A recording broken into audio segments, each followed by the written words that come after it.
Hello friends, स्वागत आहे तुमचं माझा चॅनल मूवीवर्समध्ये. आणि आज मी एक नवा चित्रपट पाहिला आहे. त्या चित्रपटाचं नाव आहे नाच गगुमा.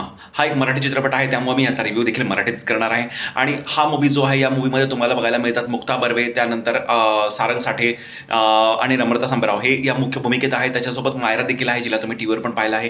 ती बालकलाकार देखील या मूवीमध्ये आहे. आणि या मूवीचा जो विषय आहे तो विषय असा आहे की मुक्ता बर्वे यांच्याकडे नम्रता संभराव जे असतात ते ॲज अ कामवाली बाई म्हणून येत असतात.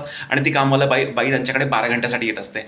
आणि मग ती जी कसरत असते की त्या कधी कधी उशिरा येतात, कधी कधी लवकर येतात.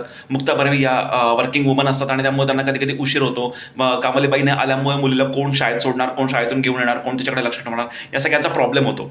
आणि या सगळ्याची जी घालमेल आहे ती या मूवीमध्ये दाखवलेली आहे की कसं कामवाली बाई आणि वर्किंग वुमन मुक्ता बर्वे यांची भांडणं होतात, कशी ती कामावरून नम्रता संभराव यांना काढून टाकते आणि पुन्हा घेते, पुन्हा काढून टाकते, पुन्हा मग एंडिंगला कामावर घेते. आणि सो ही सगळी स्टोरी आहे जी तुम्ही ट्रेलरमध्ये पण बघितली आहे. तीच या पिक्चरची देखील स्टोरी आहे. या पिक्चरच्या जर ॲक्टिंगची गोष्ट केली गेली तर मुक्ता बर्वे यांनी चांगलं काम केलं आहे. सारंग साठे यांनी देखील चांगलं काम केलं आहे. मायराचा जेवढा रोल आहे तिने देखील चांगला केला आहे.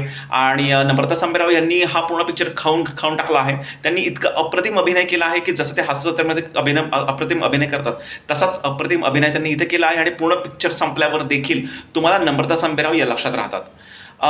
दुसरी गोष्ट, यामधला जो एक निगेटिव्ह पॉईंट आहे तो असा आहे की यामध्ये सारंग साठेंनी काम का केलं आहे ते कळलं नाही. कारण त्यांचा ना कोणताही कॉमेडी सीन आहे त्यामध्ये, ना कोणता पंचलाईन आहे. त्यामुळे ते या पिक्चरमध्ये आहेत, परंतु आपण त्यांना भाडीपामध्ये पाहिलं आहे. भाडीपामध्ये भरपूरशा व्हिडिओमध्ये आपण त्यांना पाहिलं आहे. पण इथे त्यांचा रोल तेवढा उठून दिसत नाही आणि त्यांना तेवढा देखील स्कोप देखील नाही आहे. त्यामुळे या पिक्चरमध्ये त्यांची एवढी गरज नव्हती. हा रोल कोणी देखील दुसरं करू शकलं असतं असं वाटतं.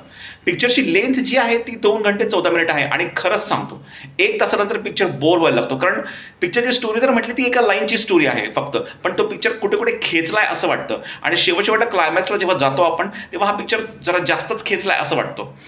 या पिक्चरच्या सुरुवातीला आणि जवळपास इंटरव्हलच्या नंतर पण जी एकच साईड दाखवली आहे ती मुक्ता बर्वेची साईड दाखवली आहे की ज्याच्याकडे कामवाली बाई कामाला येत असते. परंतु कामवाली बाईचं जग हे त्यांनी दाखवलं नाही, जे त्यांनी शेवटाला दाखवलेलं आहे.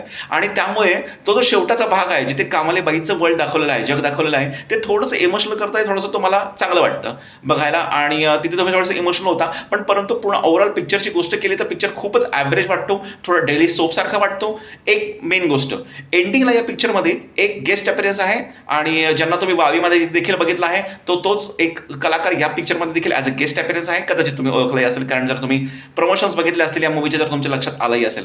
तर मी या पिक्चरला 10 पैकी 5 रेटिंग देईन. हा पिक्चर मला फारच ॲव्हरेज वाटला. आणि हा पिक्चर तुम्ही 1 टाइम बघू शकता, दॅट्स इट.